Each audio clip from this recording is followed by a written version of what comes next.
Ta grâce, seule ta grâce. Nous voulons instaurer un état de droit. Et dans un état de droit, il y a une justice indépendante. Ce n'est pas à l'individu Félix Tshisekedi de commencer à faire justice.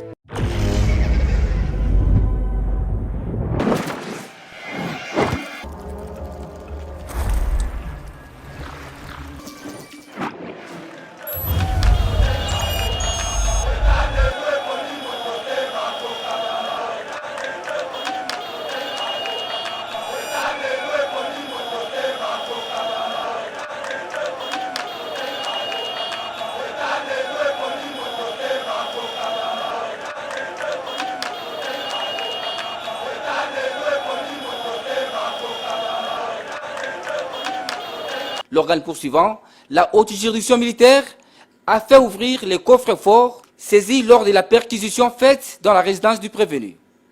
Lesquels coffres forts contenaient certainement certaines pièces, dont l'argent. L'opération faite par les experts étant terminée, la haute cour militaire s'est retournée à la prison militaire d'Indolo sous une pluie battante.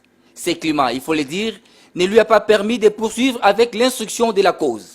Il faisait quoi finalement? Nalobi na yo un pont. Tout le monde a même un ancien président français qui plaider pour naïe. Voilà. Et puis bon, il semblerait que non ambassadeur français qui n'est même attaque donc il y a talaïe. Pourquoi? Puisque ba yebi ke représenter nini yende mutu a aidé biso lelo na makambo belé na mboka oyo. De commit lelo bato ba osaka na République démocratique du Congo. Papa Patrice Emery Lumumba a perdu vie na yepo na mboko na âge à 36 ans. Papa Muzungu Christophe a perdu vie na ye le 15 février 61 à moins de 40 ans pour Namboka. Oui. Oye na domaine ya bisalelo ya masano. Kabila a intimidé biso la kisani so osala sport na ndako na ye. Akangi jaquette à Sylvette Okimambambo. Ah, Pasteur Gili, vous allez peu reconnaissant. Bastade municipaux, Pasteur Gili. Kinshasa et la mouki na tongo bazoke d'église Kabila osala footing. Singlé. Motayaka na taille M. Kabila comme na XL na taille. Oh. Président de la République osala sport na singlé na pantalon Sylvette. Mabele zo ningana. Oh mutayaka na ye pla. Mbangu ya pamba aki. Seconde comité yo loba batala yo. Camille, est-ce que azo intimidé ba Alexis Temwemba biso azo intimidé Kabila koma na Wileri. Wala kisabino ke bobokola ki mwana nkoyibukanisa geni yawo. Kabila longola cordelette abwaka na kar liboso. Cordelette crochet ke kangi kar Kabila pumbuka. Mêlant l'utile à l'agréable, originaire d'Afrique, les bio-cacao possèdent des propriétés médicinales et aphrodisiaques naturelles et puissantes. Notre cacao n'est composé d'aucun arôme artificiel, d'aucun colorant ou de conservateur. Avec de l'eau chaude, de l'eau tiède ou du lait, profitez d'un tendre goût des cacao. Avec BioEbs Cacao, vous êtes assuré de retrouver une capacité physique optimale. Un complément alimentaire conçu pour les hommes augmente la libido pour une santé sexuelle positive. 30 minutes après l'usage, vous avez des résultats positifs. C'est la première fois que j'ai goûté un complément alimentaire sain, propre, bio, sans produits chimiques et sans aucun effet secondaire et qui fait des merveilles. Tout ce qui est écrit pour ce produit est vrai. Bien fait et pour le cœur et la morale, lutte contre l'hypertension et le diabète. En tant que médecin, je vous conseille d'utiliser. Et pour devenir distributeur, écrivez-nous sur gemsociety1@gmail.com. Nous sommes aux États-Unis.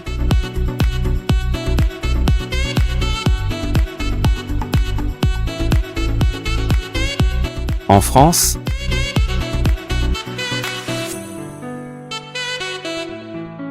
à Kinshasa, appelez-nous.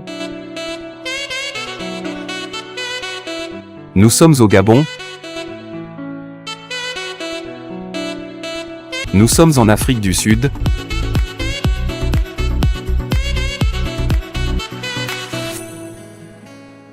Mesdames et messieurs, bienvenue sur Eba TV. Très heureux de vous retrouver dans cette émission, dans le cadre de l'émission Éveil Patriotique. Merci de la confiance aux Ali. Vous allez vraiment couper ça Eba TV en termes d'information. C'est lui qui a l'information et le pouvoir. Vous allez belé dans la République démocratique du Congo à travers nos 26 provinces, mais aussi en dehors de nos frontières où vous allez causer là.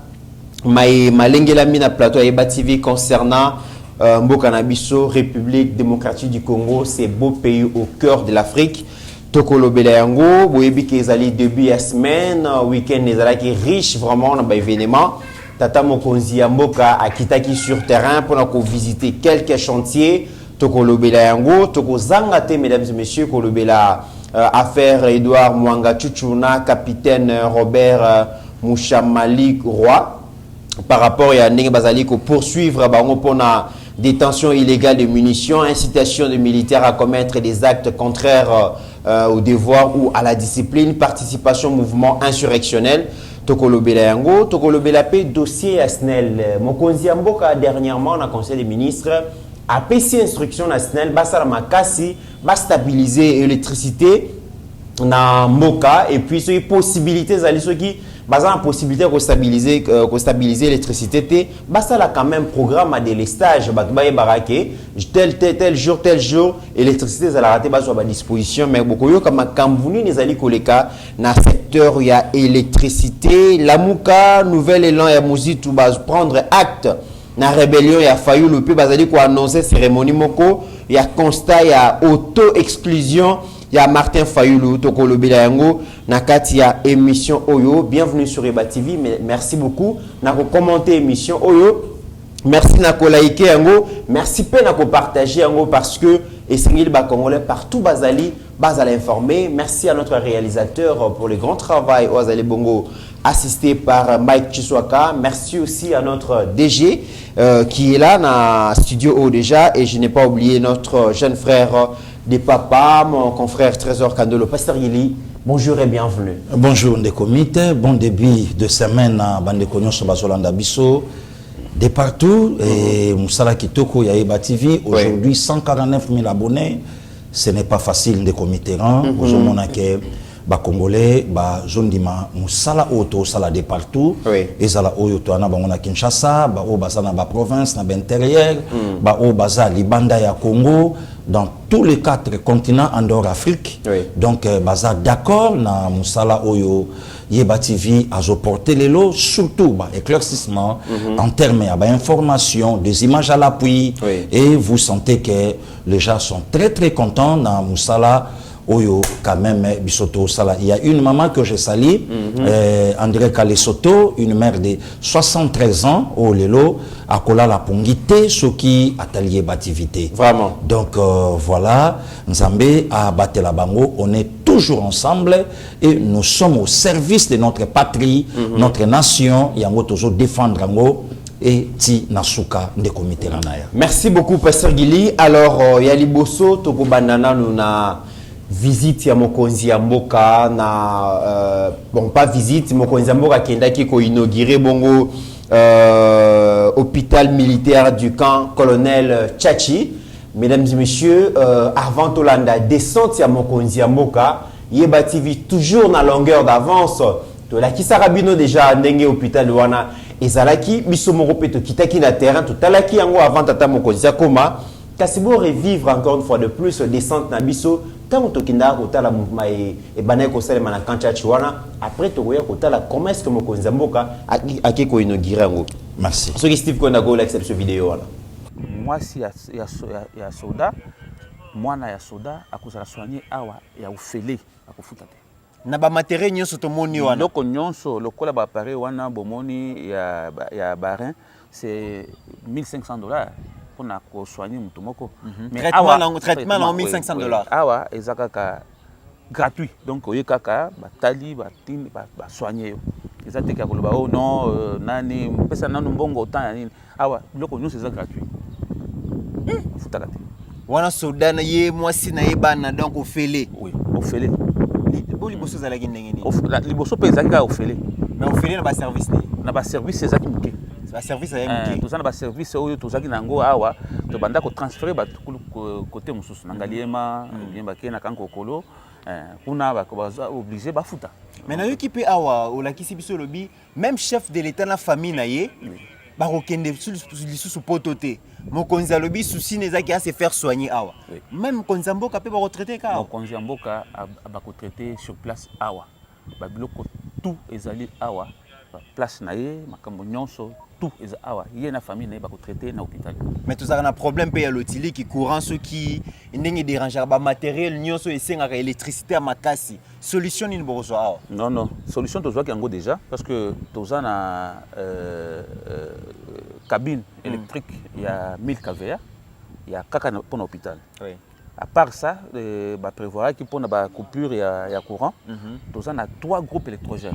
2 à 500 kVA, ils sont industriels. Oui. Donc moko kaka et ko alimenter kamobimba oy. Toza nango eza automatique. C'est-à-dire ceux qui kaka courant et qui pan, yango est déclenché. OK. Bandi ko ça. À part ça, toza na ba ondulaire. Ils ont na 4 sont des batteries ni ba jack ondulaire au cas où courant est qui directement il y a ondulaire à appeli si déjà appareil non sous.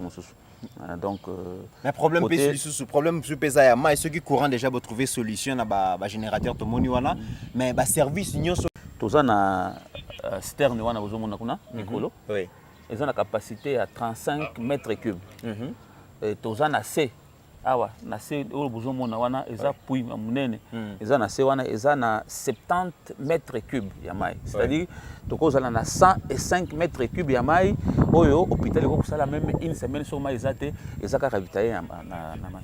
Bon soldat oyo abeli azala ndako na ye moya se déplacer comme awa ezate boko louer 207 pour boya na ye. Non, je crois bomana ki ambulance ya sika eza wana tozana ambulance ya kala ezali mais ya sika eza wana et bandi nano musala te eza ya sika eza ba ambulance médicalisée donc eza biloko nyonso eza na kati eza na nini na ni ba oxygène na kati eza na ba mbeto na kati on peut soigner ba ko soigner malade na kati kuna biloko nyonso ezali c'était déjà prévu. Bon bongo bana mususu balobaka ba prématuré moi problème mingi ezalaka na ba hôpitaux parce que moyen ko en charge ezate awa pe ezali awa bomona ki tango to kena maternité tout ça dans ba couveuse ya sika eza ya kalaté eza ba couveuse à dernier cri ba timwana ba contrôler na musika to ko matana na pendete tout ça na yango ebele ba couveuse ezali biloko tout ezali pona ba. Mais tout le monde peut ba niveau ils ont presque des niveaux malades ceux qui bolingi bolongo na sibo mati likolo a aucun escalier te malade c'est prévu to tiaki ba ascenseur to za ba ascenseur ya munene pona munene okokota mbeto ya malade na malade ya kolala to kotisiye bo mati ti na niveau oyo bolingi bokende donc ba ascenseur za wana eza prévu eza ba ascenseur ya 1500 kg donc to okokota ta 20 personnes sans problème bo mati. Ba médecin psycho est-ce que bazana moi salle na bango ya réunion ou ba koyi ko sala réunion ou to bazana ba salle na bango ya formation est-ce que vous avez tout bien sur ça prévu? Oui toza na amphithéâtre eza awa pona na conférence pona ba conférence pona ba vidéo en ligne ba ko sala ke munganga azana Amérique bango baza awa ba koti wana na conférence bazo solola bazo koyeba ba mayele ndenge nini ko sala. Maintenant, tout ça dans la salle de réunion, salle de réunion VIP. Bon, on a un bloc 2B. Tout ça dans la salle où il y a 20 places. Plus 2, il y a le président va tenir réunion. Il y a Mounene Makasi et puis il y a Messa Moko au Tali Messa. Oui, vraiment, ça c'est une salle de réunion. Bon, on place automoni donc étranger wana. Ya poso pembe azali ko sala matériel ya munene appareil munene wana za pona nini nde IRM wana babenga ngo IRM importance na wezani importance na ye eza ko tala o nyonso eza lokola nani musuni tout ce qui est musuni ce que ça na problème peut-être ça na problème ya makila ezo tambola sous bien na nini na ba misisa ou bien uzana kayu moko ezo tambola yo na nini na kati ya misisa. Voilà mesdames et messieurs boti comme on attend biso to kendaki et puis tata mokonzi accueilli peut ko inaugurer ngo mais pasteur Gili comment on a vraiment hôpital militaire ya camp colonel Tchachi, Pasteur Guili, et Zabijou. De commit, merci. Quand même, la commune a image et Kamusabana Poto. Oui. Et grâce, il y a 200, il y a Yeba TV, Oyo, colonel Saloum, Baïda Kibiso, colonel Eric Mouila, Baïda Kibiso, Modeste Mpanga, Baïda Kibiso, capitaine France, capitaine Tango Tango Roger, donc Baïda Kibiso, Zambé Abatela Bango, colonel Emedo, oui, colonel Eme Amboyo, Zamba Abatela Bango, major Adelar Anga. Vraiment, merci sur la bénédiction de général Christian Chiwewe, Oya Salahi qui est tokota na kancha toujours ba image, Oyo HD à la Kisende Commits, lobby na zoïb sabande komoko na dimanche à Pâques. Ngabi, il faut te féliciter mon Konzamboka. Pourquoi? Ba programme au chef de l'État Ayaki pour Asala na première mandat na ye de comité réalité Oya kuti na terrain yangote. En fait, tant mon Konzamboka Ayaki na vision te que quand charge et un hôpital te. Mokonzamboka ayebaki yangote. Pourquoi? Ayebaki que a succédé un président militaire.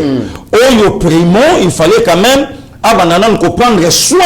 D'abord, il y a des militaires locaux là. Voilà. D'abord, de militaires face à un hôpital moka bien. Et pour les soins médicaux na ye, makambo belé curieusement, Mokonzamboka talabi mais non, il faut quand même n'habiter tout et pas ma voisin nanga. A surprenant bangon de comité là, aya kota la camp colonel Tchachi. Quand colonel Tchachi, génération, il y a colonel Tchachi, et ça même génération, il y a colonel Lundula, donc, Batouana Nyonso, oh, va servir Kamboka Nabiso. Mokonzamboka dit, mais non, nous sommes quand même des voisins. Naïna Talande ni Bovivaka Awa. De comité, quand Tchachi a mon aîné, quand présidentiel, et ça là a dispensaire. Hôpital des dispensaires. Dispensaire. Or, na Katia, quand Tchachi, hôpital dispensaire, contrat Moko Babenga na Katia, on a 6 communes. Oui. Et Yebisaki Biso, que ceux qui comptent au Salami, Mboka na Biso, et qu'on a la dote, naba centre ya Malonga. 145 d'ailleurs. 145. Entre autres, quand Tchatch, après que ça ne l'oka bien. Contrat on a Mbongo, on a Batu Balia Yango. Donc Balia Congo, Bakosa Congo. Mais un président civil, avec tous les risques possibles, à l'obé, Nayena Kota Kanchach, de comité pour votre information, Joseph Kabila, pendant 18 ans au pouvoir, à Chamakolona Kanchachité. Oh, Somo Yamakambo Salama, le 16 mai 87, il y a assassinat, il y a général Mayele, donatien.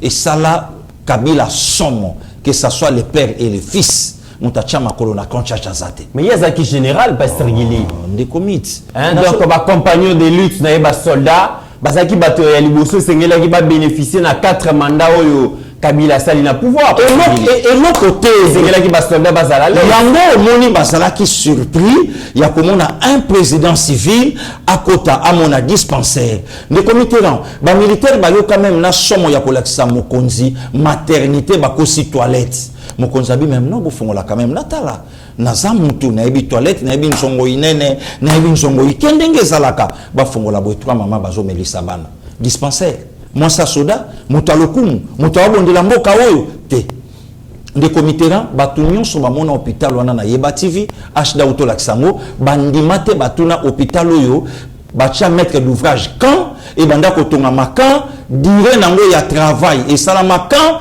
et sila quand ngane lozo kamusanga Pasteur Guili l'équipement oyo toti komona na kati hôpital militaire ya camp colonel Tchachi wana Pasteur Guili na ebiti wana za équipement dernier cri et Mokonzamboka azaki na alobaki tanga a pouvoir lobi na ko humaniser ba service renseignement voilà la police na armée aujourd'hui comme on a vraiment hôpital ya ba pesi yango na ba militaire c'est ça prouve vraiment que Mokonzamboka a une vision vraiment ya ko moderniser, ko professionnaliser l'armée. Non seulement kakaba militaire, na biso pe ba civil. Voilà. Tout ça peut na droit traitement. De comité là, tout ça na habitude que bateau ba na moins loco. Ba on dit bateau ba kenda ko so ba soin banda, moins ba zo awezate. Mais na hôpital wana espace même ya Mokonzamboka. Ye moko ko banda na fachi, mosungi na ye na bateau nyonso gouvernement ba pavillon na bango ezali oyo bakozwa ka traitement HD à Olaksango. Le comité là tolongwe na yango. Aujourd'hui avec Félix Antoine Tshisekedi Tshilombo, il y a un ami à moi, Popol Mola que je salue, Aza kuna en Angleterre, ayebisanga lobi mon ami ba matériel oyo soignaka biso awa ba Irène ba biloko belé yango nga na moni na Kinshasa. Donc na mikolo tozokende c'est comme si tina ya poto et rosali shooté. Donc tina ya mikili et rosali shooté de comitéran pour nani la plupart ya bande ko na biso ba congolais ba vandi mingi na poto pour na soins médicaux ba vandi mingi na poto d'ailleurs les lokutu vie ekomi moi pasi kuna. Donc mona loba na ngai eloko wana abigili na ndimaki te ke hôpital a bongo eko salama et voilà le comité là lelo hôpital wana esili donc ndasi ko na ozela bato Facebook na ozela bato ya motema mabe ya Congo baloba un président oya la kaka entre autres Francis Kalombo na zozela la biso beaucoup ya ba promesse to zelango abimisango que à la kaka eloko moko te parce que hôpital à Kanchach bala sa biso place mo konzamoka à la kaka yango pe na tango ya ebisaki bango ke bozela na tambole ko sala ma igosila le comité un président de la République au four et au moulin na musala oye a osala na katamboko le comité là na 4 ans na 4 ans la pouvoir na 4 ans de pasteur Gili faut tu as 2 ans. 2 ans parce que 2 ans etikalaki ya liboso zalaki ya nyamu ah wana koto maître Francis Kalombo moto expliquer kango biso bien na bosolo voilà. Et puis même ata donc nanani na top Congo voilà na 2 ans kaka na 2 ans mokonza mboka a faire asseoir ba makambo yo nyonso Steve Konde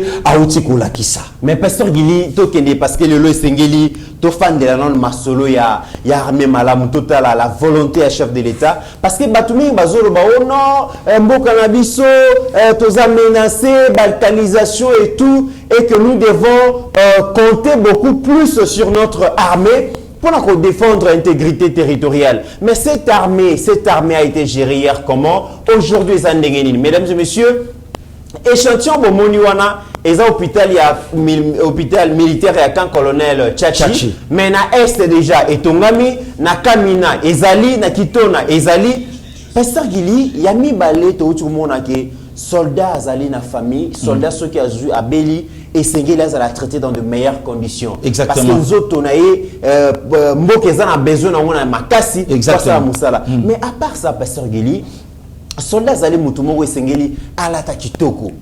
Soldats za mutumo aza salité c'est un agent de l'ordre, za mutumo aza respecté. Tenu ya ba soldat pasteur Gili ezala ki cop. L'homme Sengeli qui commandé tenir ya ba soldat libanda Batubali a commission. Voilà. Le chef de l'État est arrivé à l'Obino. Soldats congolais et Sengeli Amilatissa. Ils ont une industrie à fabrication tenue. Et ça les maawa et permettre que certains Congolais, batailleur basé belé, pardon, batailleur basé belé, tout l'anda extrait. Parce qu'il image oyo badongolo misu, to ba soi-disant journaliste mini bakola qui s'est monté. Parce que ezali kola qui ça la grandeur esprit à mokonzi mboka vision mokonzi mboka par rapport à notre armée de commettre différence c'est ça biso yeba TV tokowa pour na ekolo donc biso tokola ça eloko nyonso na image nango ya malonga de comité depuis Congo ezala Congo depuis 1885 indépendance depuis le 30 juin 60 si lelo babiloko oyo ne comité et yé kakaton facha comme chef de l'état batu balaka na bakopa bateni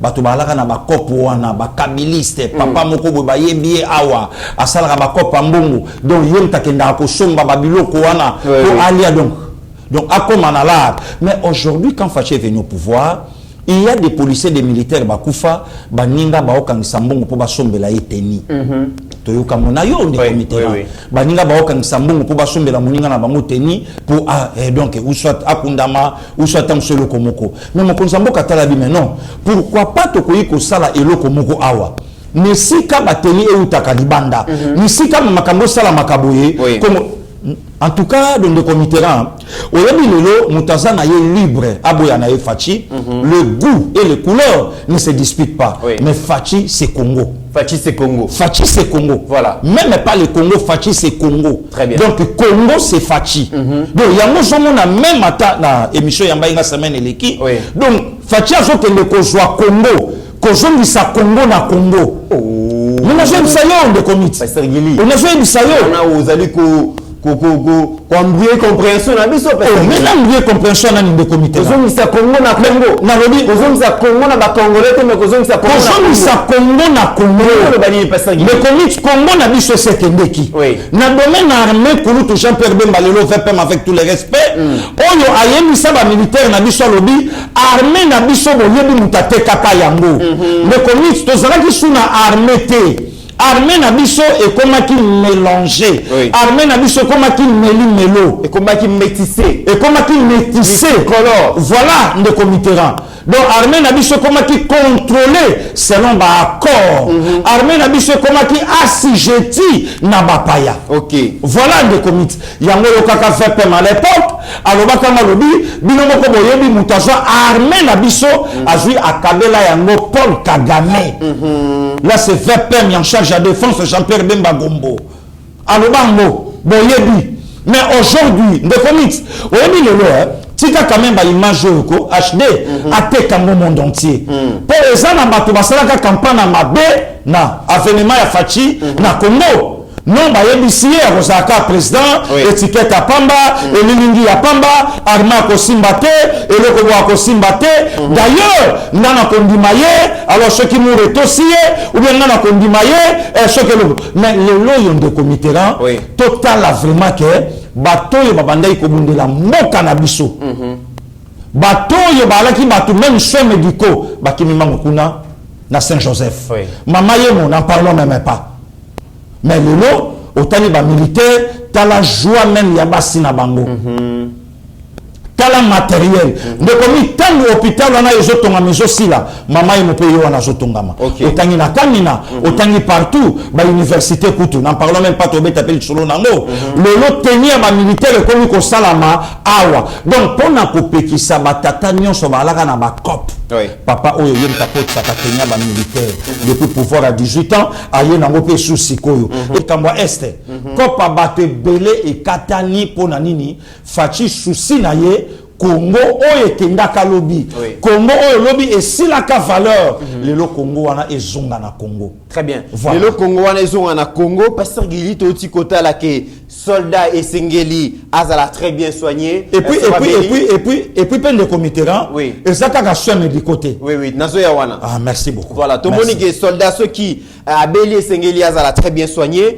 soldat et sengeli ala malamu mais bolanda pe li susu extrait oyo achda saliko la kisa mesdames et messieurs ceux qui boye na camp kokolo to na ba camp militaire mususu okomo na villa moko 5 6 7 familles ndako ezalaki réservé pour na famille moko lelo boye ba koma 5 6 7 familles ba kabolaka à salon ce n'est pas normal. Le chef de l'État, à travers sa vision pour l'armée, bota la maison préfabriquée et aussi là déjà pour que les soldats nabiso balala na meilleures conditions.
Pasteur Gili wana toujours dans secteur et armé. Toujours dans armée.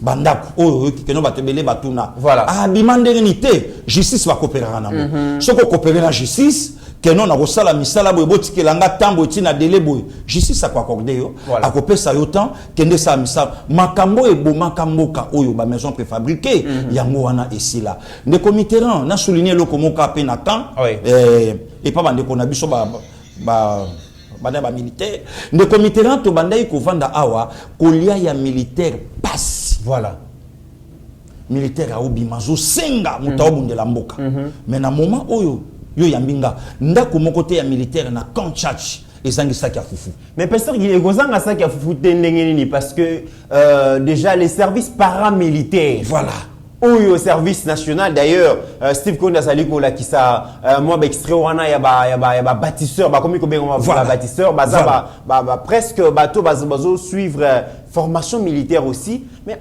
pasteur Gil bangonde ba komi ko lesa ba soldat ndako ezangi saki ya fufute okay. Et puis ndeko Mitterrand to kotana yo 12 heures soda zolia libotanyo se zolia donc soda comment vivre ndenge époque il y a 60 zalaka donc militaire alaki moto ya lokumu ya valeur ndeko Mitterrand na continuer koyebisa yo que Kabila yaka na mission ya Congo ya oboma Congo pasteur Gili Kabila na mission ya oboma Congo pasteur Gili comment pas confier à venir à mboka yo yepo oboma mais ndeko Mitterrand na soyebisa yo tala un président il y a 2 ans au pouvoir celle oya saye moko tala ba réalisation tala chantier tala ne moko so yo tuna président oyo ndeko Mitterrand yebisa nga chaque fois na plateau 4 mandats 4 mandats même pas le jet à courant Kabila aya pour dans inauguration même pas ta le jet à courant même attendre cet ambilate même à taille l'eau comme côté. Or, on commis pouvoir il y a 18 ans. Et ça, Kabila te. Nakata pouvoir il y a 18 ans. Moïse Katumbi a Nakati. Nakata pouvoir à 18 ans. Martin Fayoul a Nakati. Nakata pouvoir à 18 ans. Adolphe Mouzito a Nakati. Nakata pouvoir à 18 ans. Batouana Nyonso Basala. Gérant na Kabila. Gérant na Kabila. Oh, pasteur Gili. Mais bato tangi wana Fayoul gérant na Kabila te pasteur Gili. Azalaka député. Te wana abo yango pasteur Gili. Te abo ya ndengini tozala na yawa. Tozala na yawa. Abo Katumbi alobanga na zaika gouverneur. Oh, la province moko pasteur Gili. Mais c'est lui qui était l'argentier. Il y a pouvoir à 18 ans. Auteur à première fois penalty Katumbi.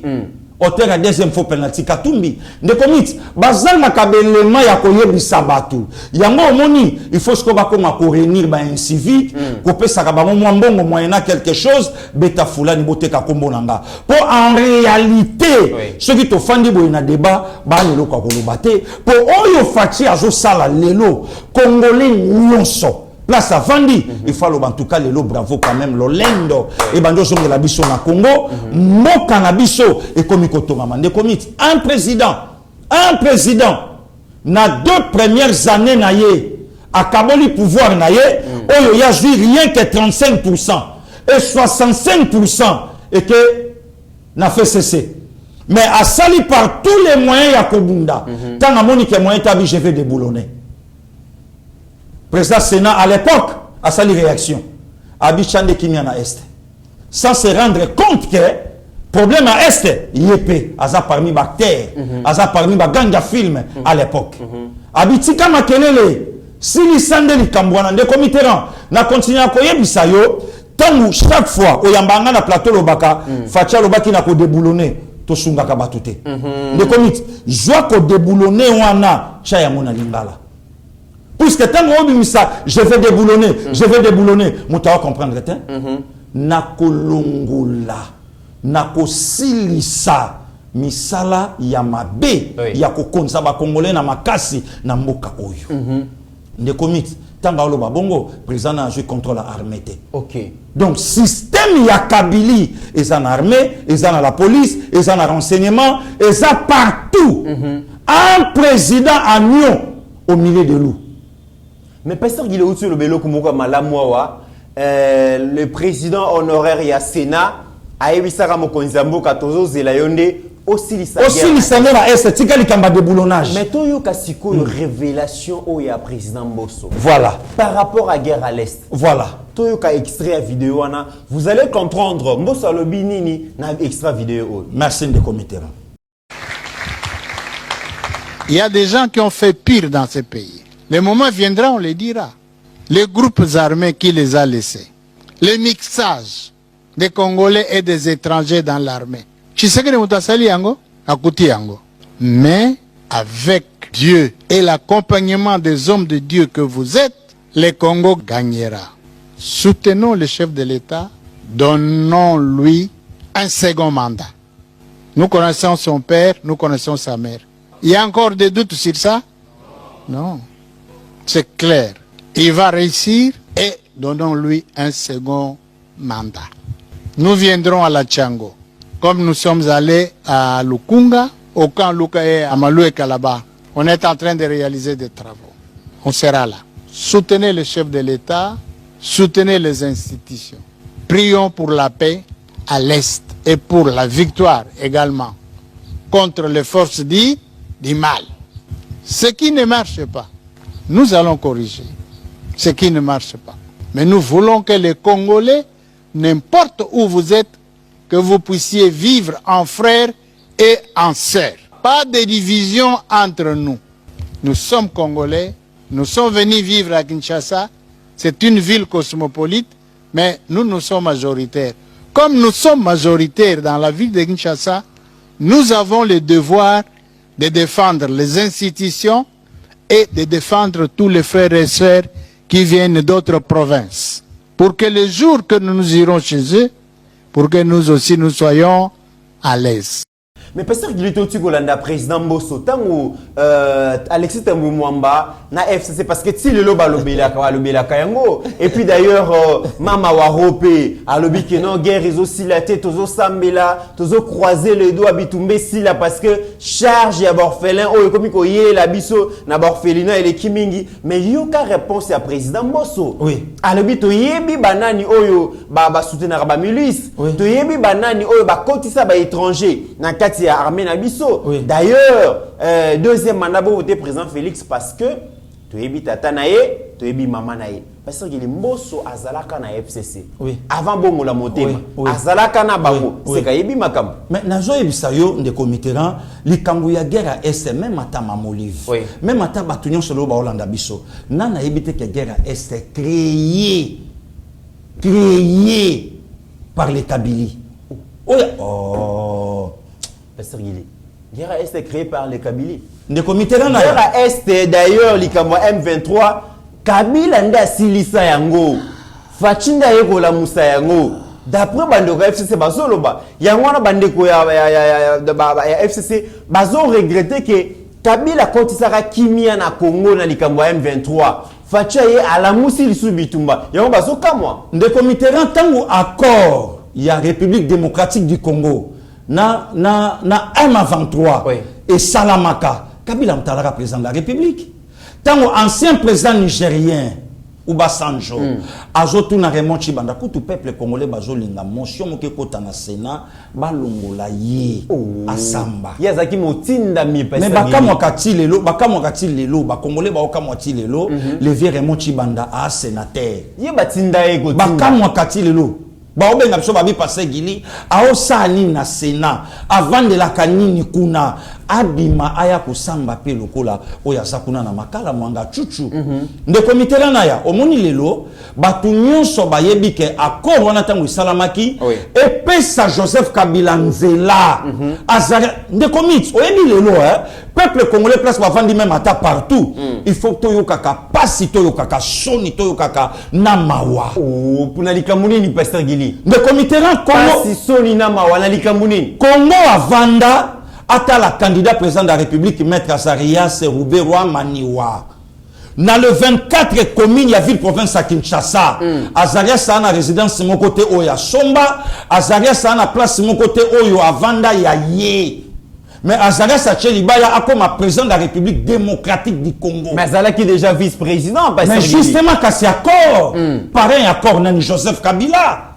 si qu'on l'a qui s'en de Mitterrand na moka nini en Afrique oyoki congolais moko azotia mutu likolo yepe akoma président de la République azate oh mais oui parce que mais tant aux hôtels mais Joseph Kabila batu musu balobi que Joseph Kabila aza modèle pour na ba congolais par rapport à gestion na esengeli président Félix akende kozwa maté azwa leçon mamo livre balobi que Kabila Jiramboka oyo et sepelisa ba congolais kasi lokola batu badongolo misu basali ki akabwana bongo na président Félix Mboke komi ko kambama na mbutu esengeli président Félix azongi la conseil et pas ya Kabila pasteur Gili ndeko mitera wana mama Olive ndeko mitera conseil yo apesi président ndeko mitera biso nyonso to sala ka théâtre te oh théâtre biso nyonso to sala ka théâtre na ndengeni po je wana ezwa biso nyonso mais Kabila a l'expérience. Kasi yango 4 mandats a l'expérience. Yango na jebi sa mama. Le président Félix Azala on a noté. Yango na jebi sa mama Olive na respect nyonso na pia kaye.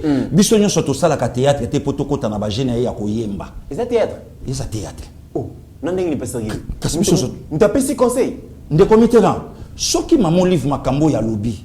Keza ya solo. Na prière. Na nyonso basimbaka na maboko nde lelo Shadari président de la République.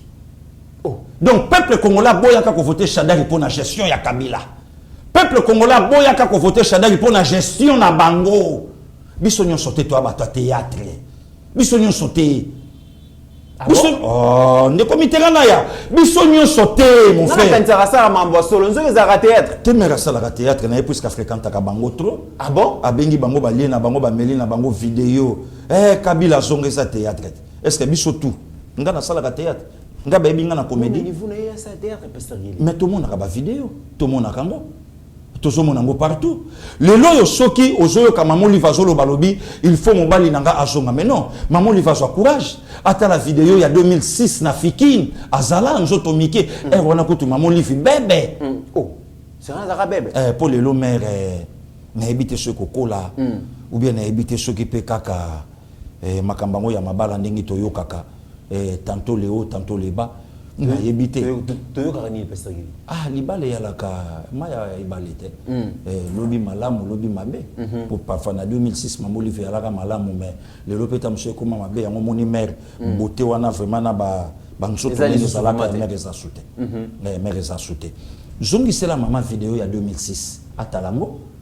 Maman laksa biso promesse mobali na ye alakaka biso ba congolais na présence na ye alaksa biso moko maman laksa biso nzela oyo mobali na tongela biso maman alaksa biso ndeko mitera maréchal Mobutu asa biloko ebele mais na génération na ngana yo tomona tronçon basala ko banda na rond-point ya Mariano si na victoire dans l'année 90-91 on a ba osambisa ba vie Django on a ba osambisa ba Duga Kugwetoro ba osambisa bango lelo tronçon wana de komitera atali bulu oyo ezate joie poilu atali bulu ezate Kabila alakisa biso muza sala biso tronçon moko ya triomphal asalango bien bo Kabila sala biso ni maman livre alakisa biso wapo autoroute wapi université moko wapi dispensaire moko ya pouvoir à 18 ans wapi école moko oyo Kabila tikeli biso na mboko oyo soki toleki totali tobia maréchal Mobutu palais des peuples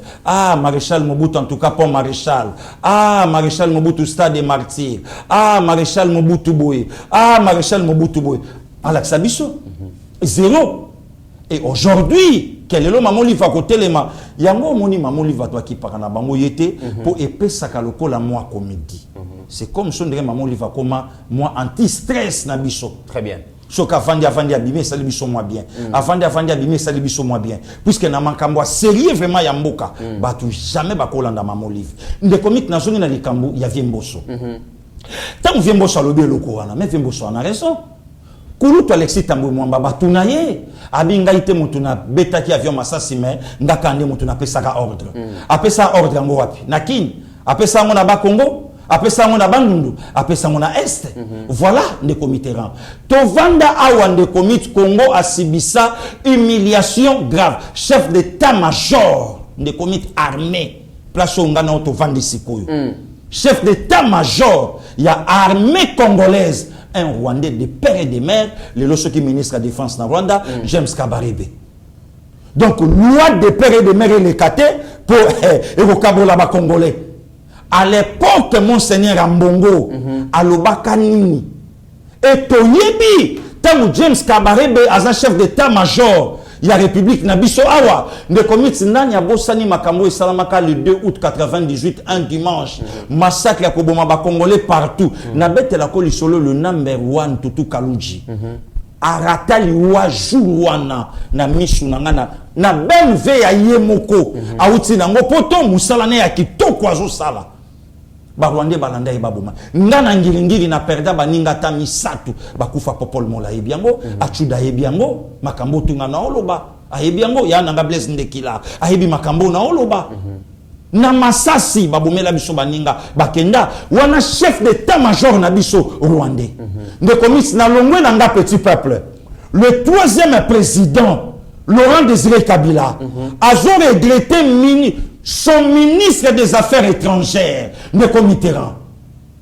Au moment que le président de la République a dit l'armée rwandaise va se retirer, Bati Kambo Kanabiso calme. Oh, selon Cardinal Ambongo, il faut que sa chance dans tout le monde. Du coup, Motoyo Azamoko ya bateau basimbi ba ministère régalien. Aokanga valise. Président, tu vas ou non? Je rentre chez moi. Yoka, chez moi. Mais Azam ministre des Affaires étrangères na Congo démocratique. Abi, je rentre chez moi. Oh. Et pas na Yosa Pabu, na Rwanda. Abi, oh. Ndemukolo, ministre des Affaires étrangères à Kendaka. De komi tovanda awa, ba suspendre PDG Moulemba. Office bien malaki. Nga mutu na yo portier. Jadis Lutumba mon frère Aolandanga. Muto ya salaki intérim na biso na bataona to yebaka yo Rwandais, le lot député na parlement, maître Moïse Nyarugabo. De Mitterrand, tala ba humiliation oyo biso to sibisa na mboko yo. Président Bossa lobby yango lobby brassage, mixage et code c'est la biso ba paya, mais le lot pasteur Gili total comment est-ce que pour nous co-intégrer armée et Sengelini. Valeur armée, budget d'ailleurs, il y a République démocratique du Congo, ils allaient bon 16 milliards. Oui. Bah, lobby 10% nango, je pense. 1,6 million. Voilà, et Sengel et zonge la bongo na armée. Déjà, tant bazali comme on a hôpital malamu, bah maison préfabriquée, soldats zoli à malamu, mokozazo respecté bah soldats. Tala nenge ba jeune ba komi ko répondre na appel ya mokonzi. Ba jeune congolais ba répondre na appel ya mokonzi na bango o ya lansaka le 3 novembre 2022. Oui. Matérialisé le 14 novembre na marche de soutien oyo Mineta en charge ya portefeuille à Salaki Mama Del Kainda oyo musale salama kitoko pona ko soutenir mokonzi mboka. Mende komit hôpital oyo ya kitona wana. Combien de jeunes bakufa l'époque il y a pas volontaire. Abandonné. La fausse commune Salamakuna. L'objectif est là qui Congo. Et ça assujetti par les Rwandais. Oh, le pouvoir il y a 18 ans. Et il y a qu'à aider Bango. Et il y a qu'à aider Bango. De commit. Le nom du solo, il y a Mwanga Chuchu et Kobetama. Na début 2023. Mais Kouloutou Vital Kamere, VPM, en charge économie. Attends déjà Congo ya Mwanga Chuchu na 2007 na parlement na ye. Jour pour jour le comité le lot 16 ans. Moutou mon côté alandela ye ba qu'est-ce qui se passe? Moutou a inquiété ye azate. Mais dans 16 ans pasteur Gili et le koni Mwanga Chuchu a salité na coulisse. Na lobby na yo l'homme fort. Comment na yende ngozomo na papa wanate. Un mauvais, un dangereux. Le comité na ya soko zomo na balade ya ba diplomate zo sala manamboko yo penser na bango kutu to yo ki ekomoko que ariska ki na évasion ndenge ka to yo mais soka ki makinde to samwe personne na lobi na yo un dangereux azana makambo oyo yefa loba ya mboka oyo yefa bimisa. Natindela ki au vidéo moko bandeko moko na village na Est ba o sepela. Sepela ki makasi. Président de la République merci ndenge ozuli biso mutoyo. Mais to landa yango pasteur Gili. Comment est-ce que okoyoka mutu moka leki na plateau à télévision alobi te bazoko sela Mwanga Chuchu makambu non ezayete boyena boye patati patata. Ndeko mit batu ba osaka na mboko yo to landa na extrait wana comment ba manifester na luna Rubaya pour nous remercier mon konzambo kanenge bakanyi Mwanga Chuchu. Mais je me pose la question amanaï gosala nini oyo bato wana na arrestation ya mutu wana na kinte na Soit disant place sur l'entreprise des alaka. bazopesa mokonzi ya mboka or mokonzi ya mboka te mutakangi. Ok. Mais na terme na bango ba osepela engelo bake fachi oye babiloko oyo elelisaki biso lelo komi kamimi ko pangusa biso mai na miso. Très bien. Mais avant d'ailleurs avant acheter la kisabiso comment est-ce que bazali ko manifester pour na sepela bota la 7e audience oyo et même qui bango tina banque centrale bon comme on a même coffre-fort wana quand bien même qu'il na kati ba trouver $20,000 na ba quelques titres parcellaires ya mwanga chuchu mais bota la quand même que ba komaki na banque centrale ba bimisaki coffre-fort et puis to kozonga na ruba ya total comment est-ce que les gens sont très contents de l'arrestation il y a Edouard Mwanga Chuchu. OK. Poursuivant l'instruction de l'affaire député national Edouard Mwanga Chuchu Izi, la haute cour militaire siégeant en procédure de flagrance dans cette cause a tenu sa 7e audience ce mardi 4 avril 2023 à la prison militaire d'Ndolo. Les deux prévenus, Mwanga Chuchu et le capitaine Robert Mouchamali Roy, sont poursuivis pour participation à un mouvement insurrectionnel, détention illégale des munitions et incitation des militaires à commettre des actes contraires au devoir ou à la discipline. Aussitôt ouverte, cette audience a été suspendue et la haute cour s'est transportée à la Banque centrale du Congo, lieu où est gardé le coffre-fort du prévenu Edouard Mwanga Chuchu. En présence du prévenu, ses avocats, ceux de la partie civile République démocratique du Congo et du ministère public, l'organe poursuivant, la haute juridiction militaire a fait ouvrir les coffres-forts saisis lors de la perquisition faite dans la résidence du prévenu. Lesquels coffres-forts contenaient certainement certaines pièces, dont l'argent. L'opération faite par les experts étant terminée, la haute cour militaire s'est retournée à la prison militaire d'Ndolo sous une pluie battante. Ce climat, il faut le dire, ne lui a pas permis de poursuivre avec l'instruction de la cause. Pour ce faire, elle a renvoyé contradictoirement cette cause à la week-end, soit le mardi 11 avril 2023. Pasteur Guili, je me pose des questions sur l'homme Mwanga Chuchu.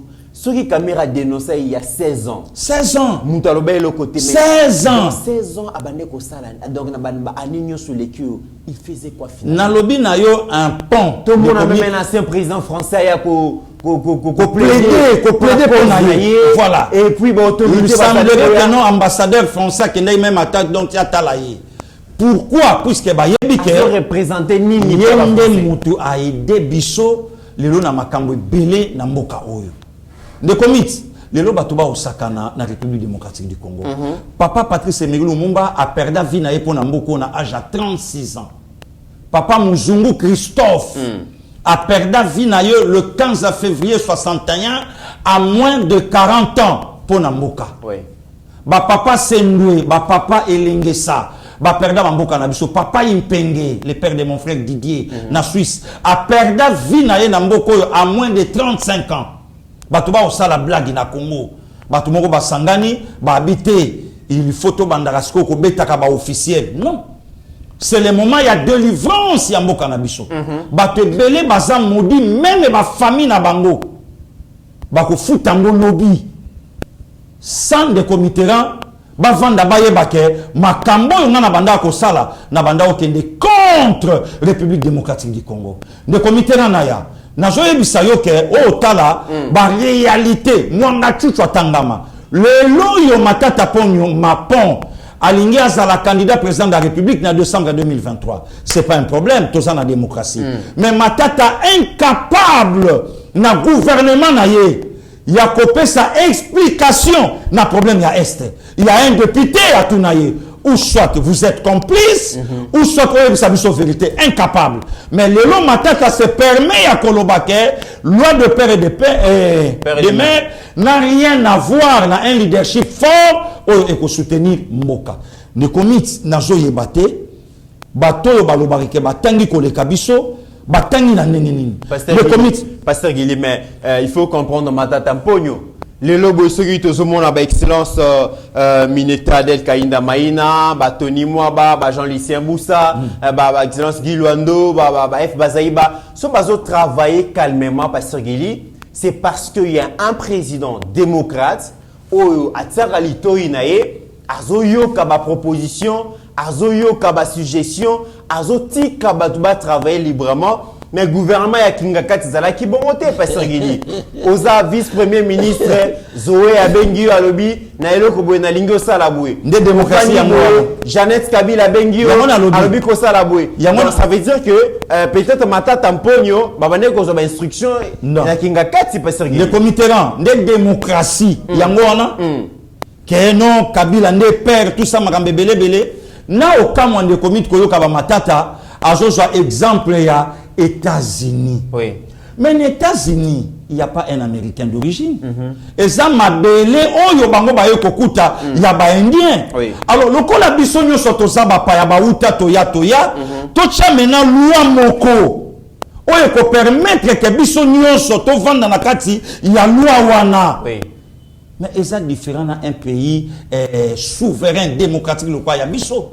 Ils ont des et nani mutaolo babongo matata ponyo à l'équipe Pasteur Guili na mayele banda le loti lobi na tombo donc niveau kutute de commit otolo balika moko ya gouvernement ya Kingakati na gouvernement ya Fachi mais nani ayebite ke ezalaki na ba ministre oyo bazo dépendre na mama oyo bazo dépendre na petit frère mama za na quota na kati ya gouvernement ya République petit frère pe na quota na lipasa pesa na quota de commit na yebisa quand même ba de konyo so ba Holanda biso parmi dauphins Shadar Azalakate bonga koma kuna na lobi bata FCC ba kamwa kata na lobaka likambo na koma kuna ndenge ni Pasteur Guili entre biso bwala chabwala to solola plan na biso yemta ko batela biso to ko pese loko obente to ko pese loko lever ba atite to ko pese loko matata ponyote to ko pese tala nde comiteran ndalo sambo nanga eze loko mususu te le sambo nanga eza que loi de père et de mère ekota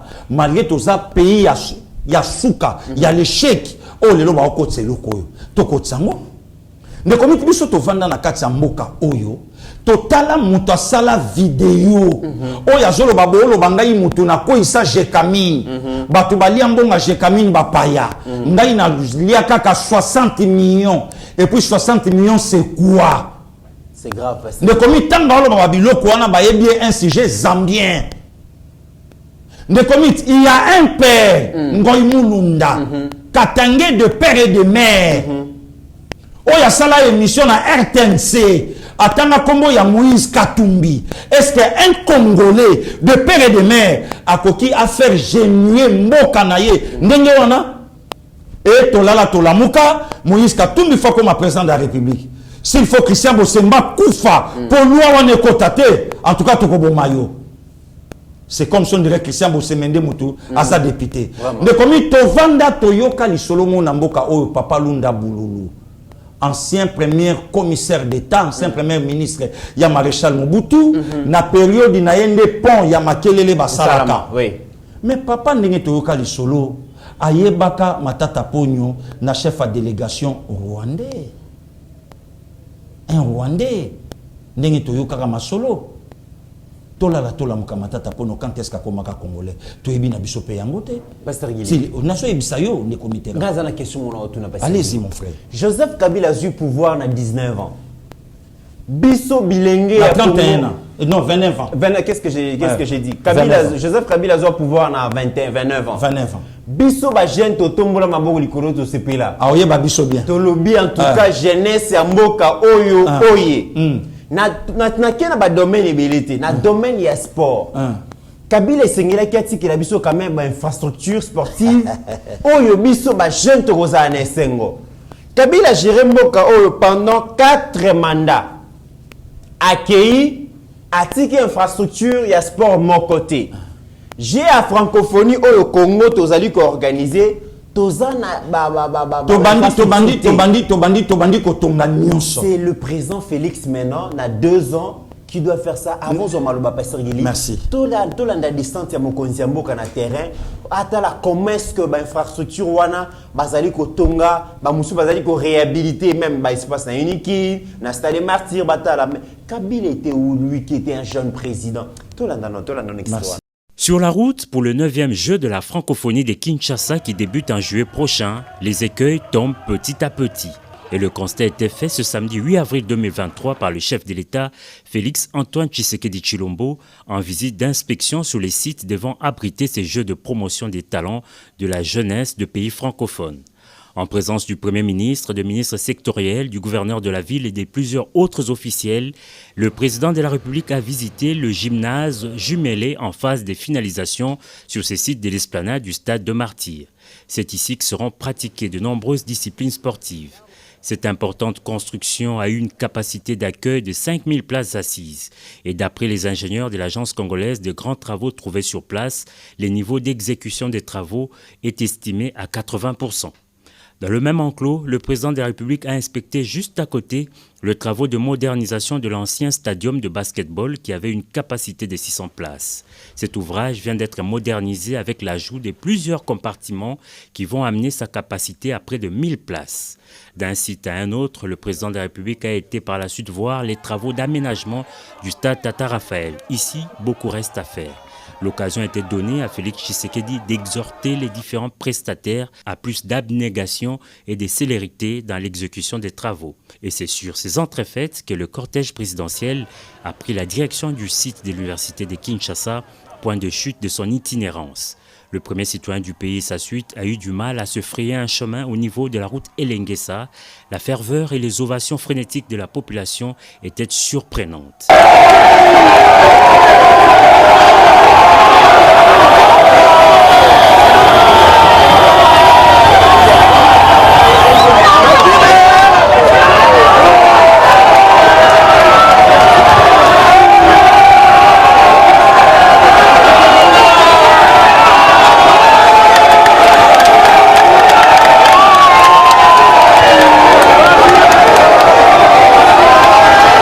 Ce n'est qu'à la tombée de la nuit que le chef de l'État est arrivé à la colline inspirée où quelques homes destinés à l'hébergement des athlètes ont été aménagés.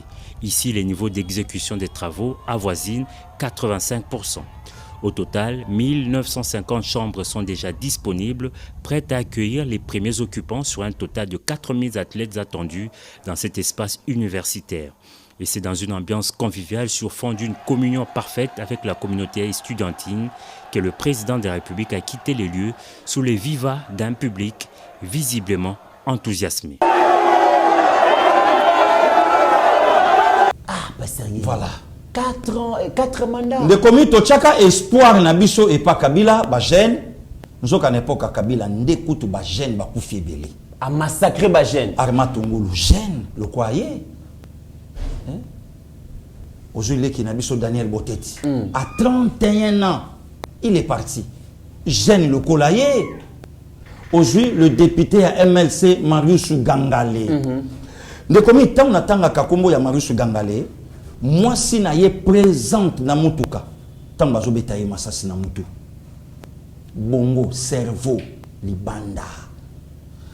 Na staff la diva et pas yagi, Omeyonga, ndenge ba fanda ka balanda kabiso, ba commandant Olivier Delille, ba coach Dieudonné Mukubwa, ba ya Romain Kitoko, ba lelaka.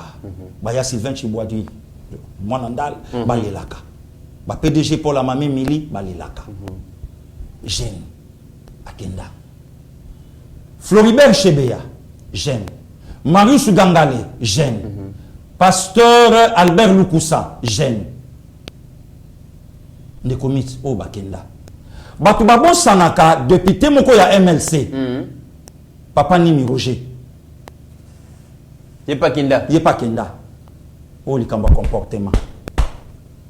Raison liwana ezalaki nini? Aboyaka na période 1+4. Ndenge toyokaka ya kugumba mela Kabila. Raison ya liwana ende toyoka. Allez-moi. Akenda. Ne commit oyo biso to yebi. Le loso to bito fungola to sana mo mission mobimba to kati to kei Akenda.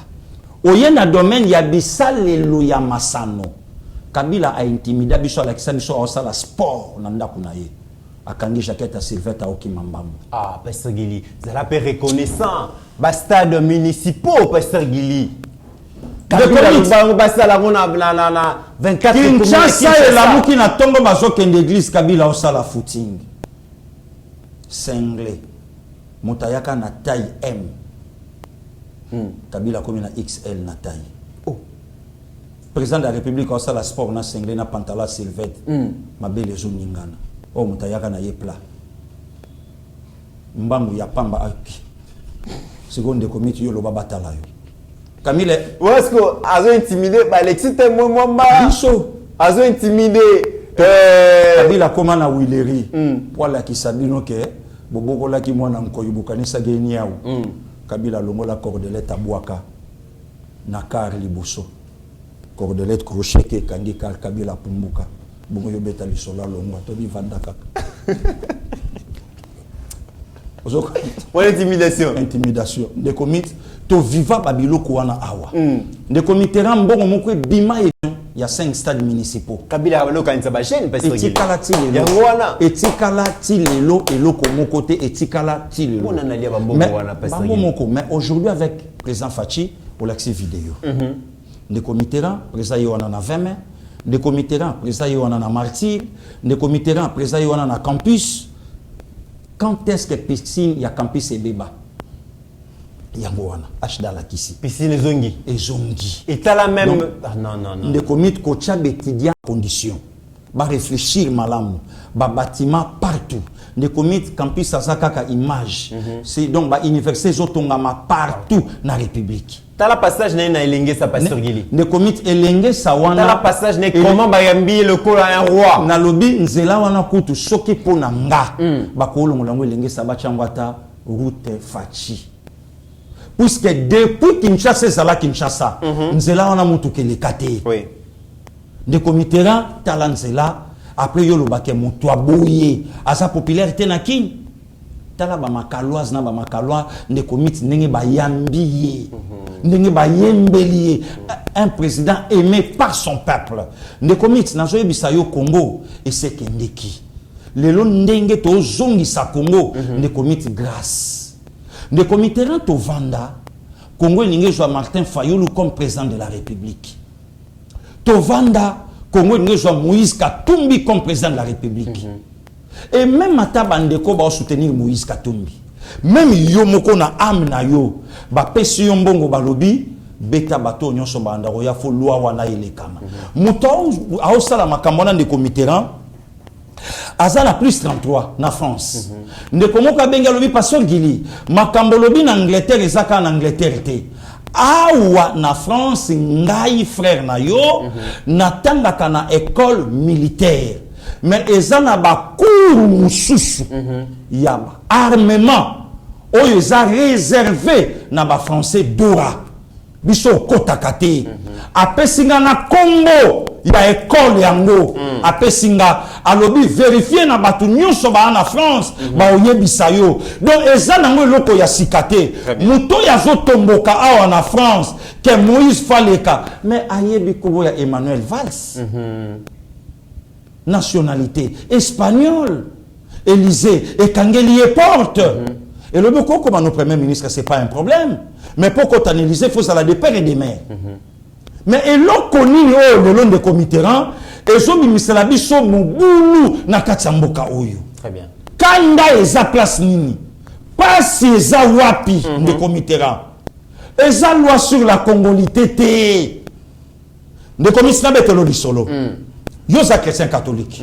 ngai na kuli première communion nanga na Saint-Pédis de Ngiringiri du 7 mai 1987 Père Jean na habité sokasaka na bomoi sokasa na bomoi c'est ka komi ja fatigué de commis lelo na sa suna catholique té lelo na sel ensemble na réveil mais tous ala ka soki tokeba matanga na église sainte catholique yo yebi yango soki komi na ère ya kopesa biso communion sangwa telenya lobi ba oyo ba kokula nzoto ya Kristo kaka ba oyo tozana bango lelo na bisote bomelate pourquoi pas nani église catholique apesa ka chance na moto nyonso non passer Gili atokenda na yo na réveil mais lokolo kula ya komela communion pourquoi ba sala ka chance na moto nyonso te et lelo cardinal Ambongo kuna et pas na ye l'église sainte catholique a tchaba loi ata ebembe koti ya baye kolela mais mutu nyonso te akokula nzoto ya Kristo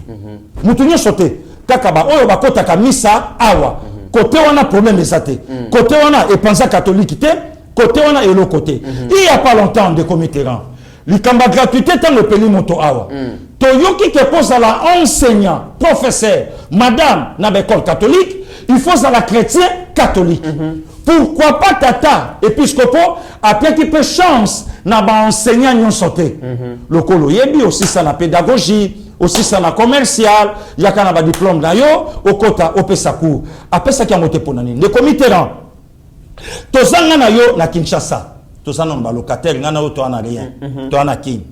Le lotant to kendaka ko zwa bandaku. Kolo lo pango zo linga to na ndeko comité rang sala ka wapi.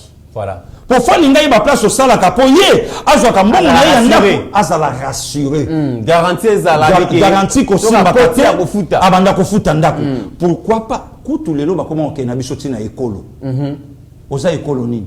Pona nini? Atala lobi ekolo yo tamsuba akovanda nanga bien par rapport ekolo yo. De comité rang to linga kabasi. Musupe ba comment batala petaye pasteur. Batali petaye. Ce qui ngai na ngai ce ngana konde toke ba zo konde mba. Ba konde po ba moni konde moi libo. Wa ventre zali nga ventre zate. De comité lelo pe ba comment kotuna ozana bana boni. Moi si na yo aze koloni na sala kanini. Donc autala en fonction wese.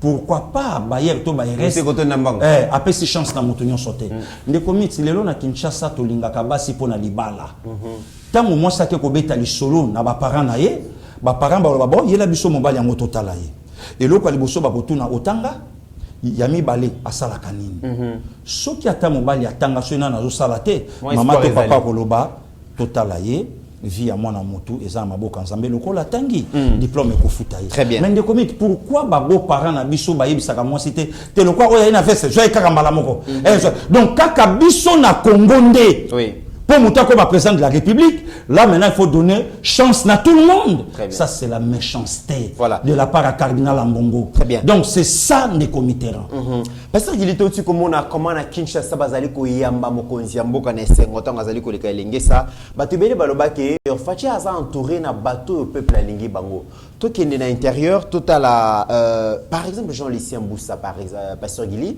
quelqu'un qui descend chez lui parce que les Kambouza, quand on a des pères et des mères, ils appellent quand on a et pas na yo. Voilà.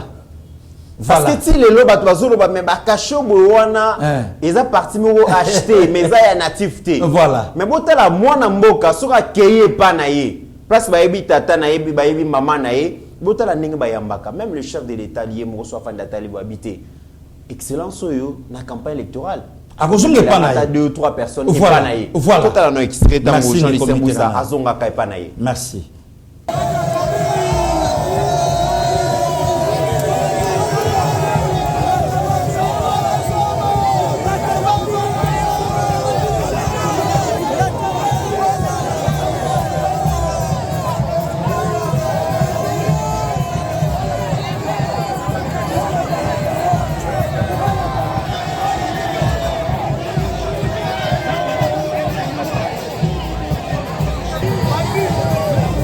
Pasteur Gili, voilà, tala muto azalaka epanaye.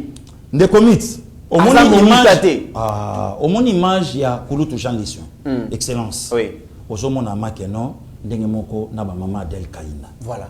To koma sandoa alaksabiso tina école atanga. École atanga ou a réhabilité Bongisa. Réhabilité Bongisa. Alaksabiso na place abande ko kende ko sambela. Abongisa pena ecclesia. Voilà. Na baninga alaksabiso. Mais le long de comité en Congo azo sibir soni na uto yebisa yo. Na uto yebisa yo nde commit. Jean Lissan ko somba batute po me la fachi. Somba nini ba yebi. Parce que ça na batulelo ba komi ko somba ba ancien collègue ya classe. Oh mais to yebit. To yebi. Toyebi de comité toyebi et puis ancien collègue à Chika Tanga boy na batu batem na semane ba ko mosekai donc il a qu'ici directement na massa ne pas Chiki lenga sali c'est quoi de comité oyebi lelo il faut topé ça quand même lo lendo na mboka na biso OK et ça na ba bisika mususu même na ba poto na ba ndeko ba Hollande biso et ça réservé na bakolo ils ont réservé na baya ils ont réservé na tout le monde était c'est ça les comités voilà parce qu'il est au comité suka les kamoya lotili qui auto bengi électricité les kamoya snel oyo mokonzi mboka na conseil des ministres bana mboka a PC instruction ferme na snel alobi ceux qui ont la capacité à stabiliser des certes en électricité malamu mais ceux qui capacité zana nute bon ça la programme pour le délestage et comment fani nanda pour allumer télévision mais pas pour un pays communiquer mon snel et les cas qui étaient to éviter courant ko kende quand électricité ba okata quand ba ozong ça va rétablir quand to éviter. Le chef de l'État a quand même instruction. Mais DG Asnel a lobby que le fait que mon Konzamboka a lobby que non bah ça la programme et les stages, le chef a été mal conseillé, bah il s'est dit conseil décision les a mal amouté. Et ezali ko yinda na parlement pasteur Gili bah député à FCC, bah lingi ba interpeller DG Asnel té. Motuna bango. Tolandana nos interventions, il y a honorable Alphonse Mboïka Sanji, oui. Nicolas Dossier wana, oui. Tozuipe ba propos, il y a honorable Ogi Kalonji par rapport à Yasnel, comme ça vous pouvez comprendre que DG Oyo, Aza DG à le peuple d'abord et Sengeli vraiment ba député, batala dossier naï. Tolanda. Snell s'il vous plaît. Bossa la ka programme, il y a ba délestage. Partout ça se passe comme ça. Tozo maîtriser les sous ba poche noire. Bossa la ka programme, ceux qui bolingi bo délester Gombe, bo signaler parce que ils le font exprès. Au mona bakatel bino courant sikoy. Si seulement tu appelles 5 minutes après bateau ba journalier wana au lobby, boya bozoma $50 bazong si courant. C'est-à-dire que courant ezanango. Bossa la programme bozo délester boye. Pour servir Batouboye, ça permet aux gens de gérer certaines choses. Ça permet aux gens, Moutoko la Moukata 5 heures, à l'embelli déjà, Bana Baoken des classes, à Saléli Bango Poto, mais au moins à 5 heures, Bana Baken des classes courant isate. Il faut commencer par ce qui bolala qui n'a makalate, il faut causer la 7 heures pour Bosomba Makala, Bana Bakomi classe en retard. C'est inacceptable. Mon konzamboka lobby yango.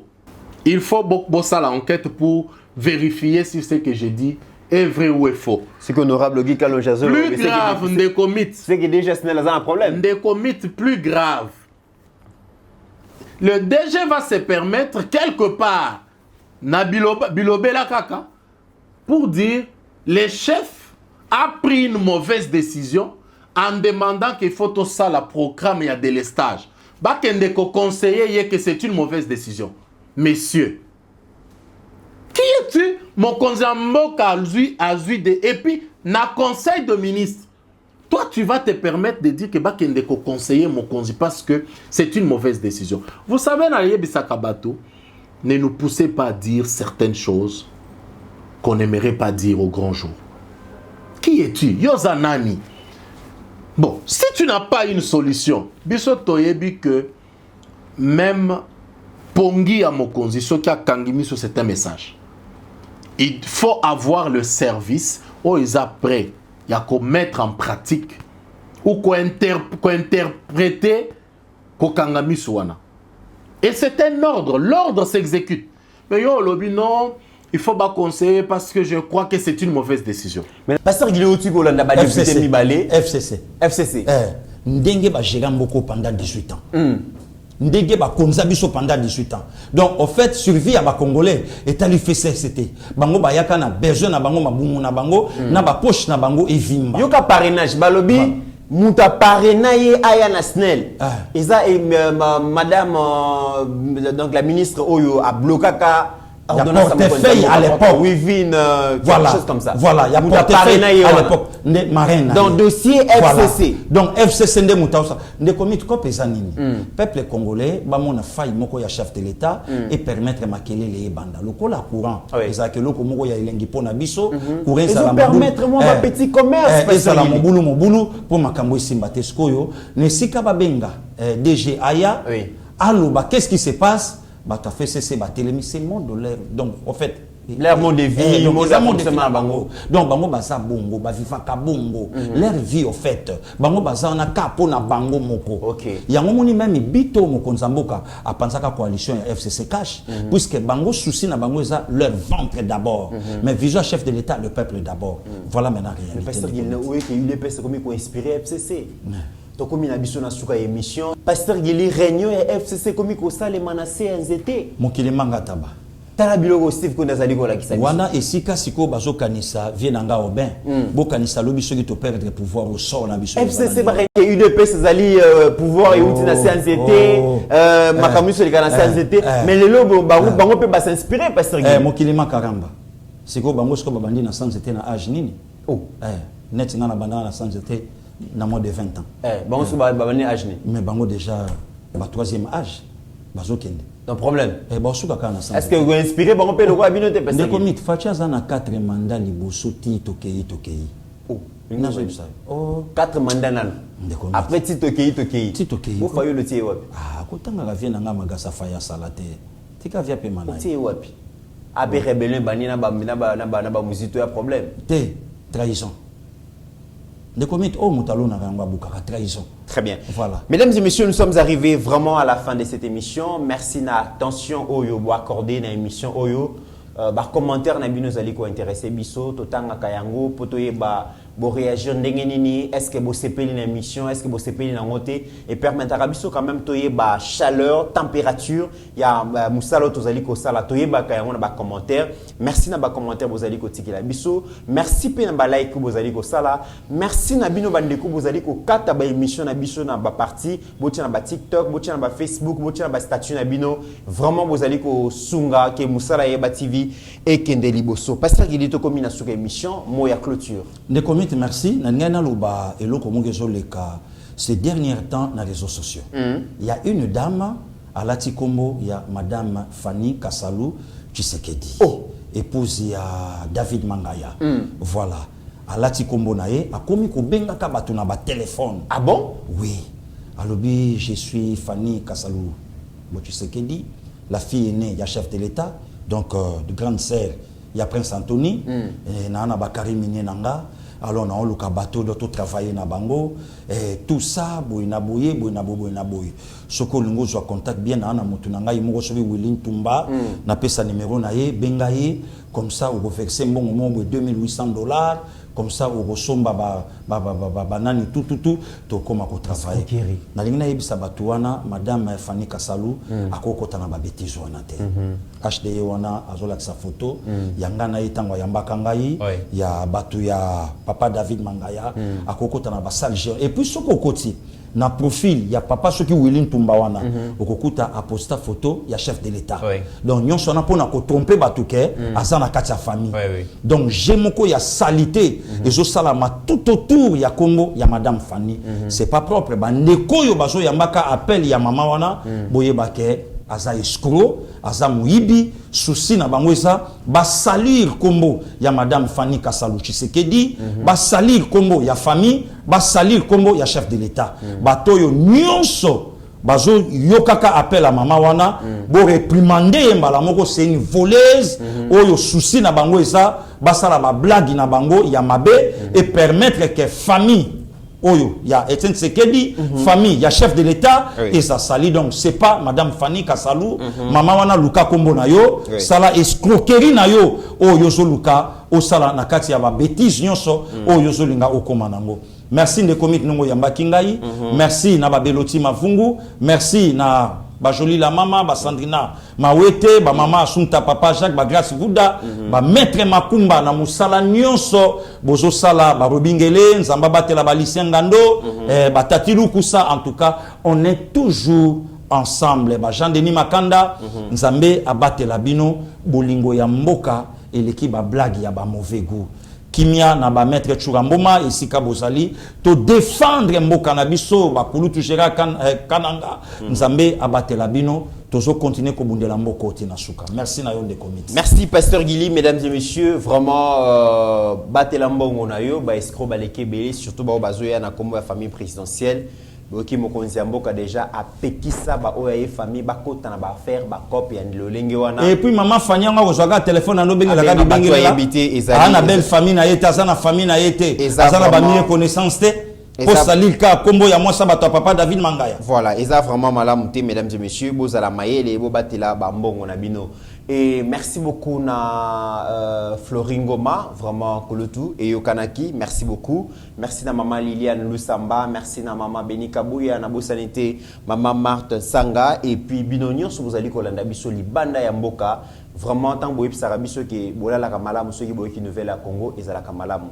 N'oublions jamais que au-delà de nos divergences d'opinion, la RDC reste plus grande que la somme de nos ambitions individuelles. En attendant, avant que Bo se porte bien, pour qu'on se porte bien, Bobo Sanate, café bio-herbes, vraiment, et que ça la bino malamo, et que apaiser bino, et que détendre bino, et que l'on bino ba stress, car c'est beau pikiliki pour na ba papa, et zali wana soko lingi vraiment ba combien café on est allé malamo mingi, HD azali wana Steve Konde, lui ende mutazali les meilleurs consommateurs, il n'a pas expliqué bino comment il ça la caille ba bien. Bobengi a expliqué bino vraiment bolamou ya café bio-herbes. Mesdames et messieurs, portez-vous bien car chaque jour est une vie. Ta grâce, seule ta grâce. Nous voulons instaurer un état de droit. Et dans un état de droit, il y a une justice indépendante. Ce n'est pas à l'individu Félix Tshisekedi de commencer à faire justice.